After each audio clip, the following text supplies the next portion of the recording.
يا شباب حياكم الله. حاجات لازم تعملها في جاتا الجزء الثالث. اول حاجه لازم تدور لك على شغلانه. عاوز شغل ماشي ولا مالي؟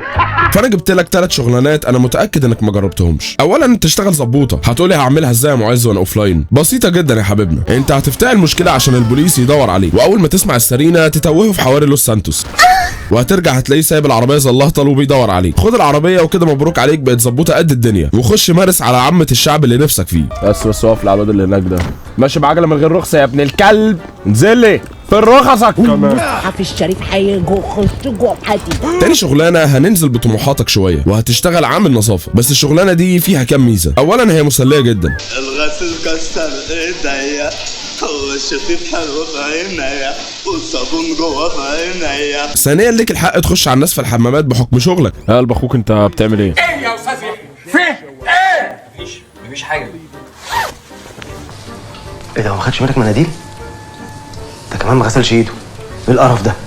صدقني ده يبقى بيبي ماشي على رجليه. تالت ميزه والاهم ان هيبقى معاك منظف بيقضي على الجراثيم والبكتيريا بنسبه 99.9%. بس الاهم انك تحط المنظف في اماكن مهمه وحساسه جدا جدا عشان مفعوله يشتغل كويس. استخدمي سائل ديتول المطهر بفعاليته القويه واضمني احسن حمايه لعيلتك، علشان حمايه اللي بنحبهم ما فيهاش تنازل. تالت شغلانه ودي اكترهم ربح انك تشتغل سواق ميكروباص او مشروع على حسب انت منين. كل ما البنزين يغلى زود بتاع 7 جنيه على الاجره بتاعتك وهي ماشيه ومحدش هيقول لك لا. اجرتك كام يا اسطى؟ الاجره بتاعتي 7. انا لسه مألف الاجره دلوقتي. ليه يا عم؟ بقرا هركب عجله. خلصنا الشغلانات نروح بقى للاماكن اللي ممكن تروحها، وهو مكان واحد بس اسمه خمارة وريفر. وهقول لك ليه انا سميته كده، لانه مكان حقير ومتدني وريحته شاممها من عندي. وكمان فوق كل ده الناس اللي جوه متعجرفين زياده عن اللزوم، وكل اللي بيحصل جوه ان حد بيتكلم جمله واللي قصاده يرد عليه يقول له وريفر. لحد ما الحوار ده نرفزني جدا، وقلت ابص على العبط اللي بيحصل ده، فلقيتهم كلهم اتلموا عليا بمجرد بس اني دخلت وسطهم. انت راجل على فكره. خد يا ولد حد من الناحيه الثانيه. كلمت الشرطه وعقبال ما جت اللي كان بيضرب فيا عامل نفسه من وريفر وخد بعضه وجري. فقلت لنفسي انا لازم اخش المكان ده تاني. لقيت نفس الناس بنفس الكلام بنفس وريفر اللي خنقوا اللي جابوني بيها، واول ما اخش وسطهم يشتموني بكام كلمه. مالك يا وش ملتهب علينا ليه؟ بعدها يضربوني من غير سبب، فطلعت الفون عشان اكلم البوليس بس للاسف ولا نازل ايدك نازل ايدك. ومش كده بس، دول زنقوني على البار ولا مؤاخذه، وكان شكلي وحش قوي. طب وربنا ما انا ساكت، بس المره دي هاخد احتياطاتي وهبقى يور ومكلم البوليس من قبل ما يتخانقوا معايا. وبمجرد اني دخلت وطلعت الفون الرجاله كلها قامت تسلم عليا.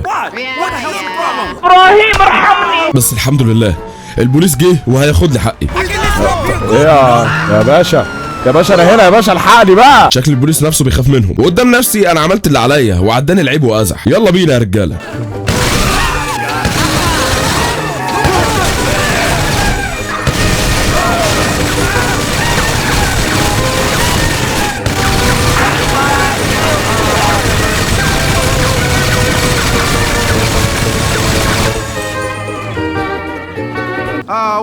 بعدها اخدت اي عربيه وهربت، وقلت اتوقع عند اي حد بقى، ولقيت 2 واقفين قلت اما اقف اضيع معاهم وقت شويه.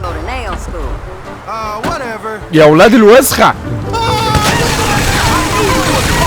اما في حاجات كده صغيره اكيد نسبه منكم عملوها. اولا الناس اللي اضرب العربيه وصاحبها ينزل يتخانق معايا فجريه ورايا، ولما يرجع يركب العربيه تاني جسوات يا ابني او انك تتصل على الرقم المكتوب على بيت صاحبه اللي عايز يبيعه. الو مين معايا؟ محمد الشافعي. انا اللي قفلت لك الاكونت يا ابن.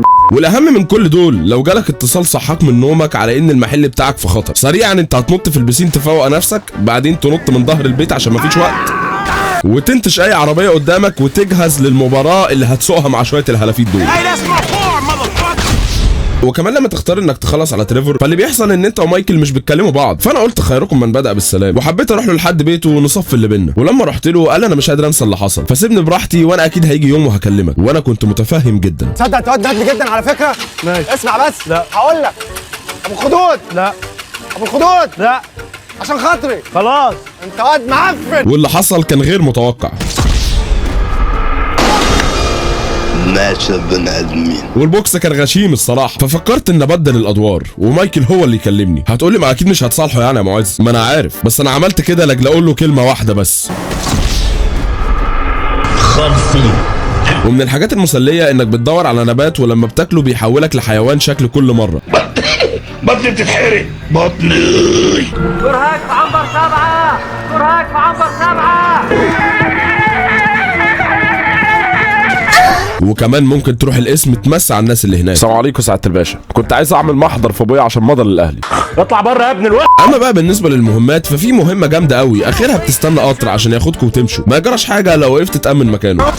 والاهم في المهمه دي انك تركز على التارجت عشان بيبقوا كتير جدا. وراك فراخ بالبصل الاحمر، وراك فراخ بالبصل الاحمر، وراك فراخ بالبصل الاحمر، البصل الاحمر. والاهم في المهمات ما تبقاش متردد. بس عظمه قوي كده العربيه دي. لا استنى كده،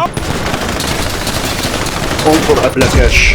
ماشي. وتحاول تسيطر على اي حاجه غبيه بتيجي في دماغك وانت في نص المهمه. وبكره الصبح هتعرفوا مين اللي كانت واقفه هنا. واخيرا يا اخويا اخر حاجه هقولها لك، لو نتشت عربيه من حد بلاش تستقوى عليه. طب والله العظيم تستاهليها. وفي النهايه يا شباب انا اسف جدا جدا جدا على التاخير ده كله، وقريب ان شاء الله انتظروا مني الاحتفال بال100,000 بفضل ربنا ثم بفضلكم ما كنتش هوصل، وان شاء الله مكمل طول ما انتم معايا. ولو عايز حاجات لازم تعملها في جاتا اونلاين قول لي في الكومنتات. سلام يا رجاله.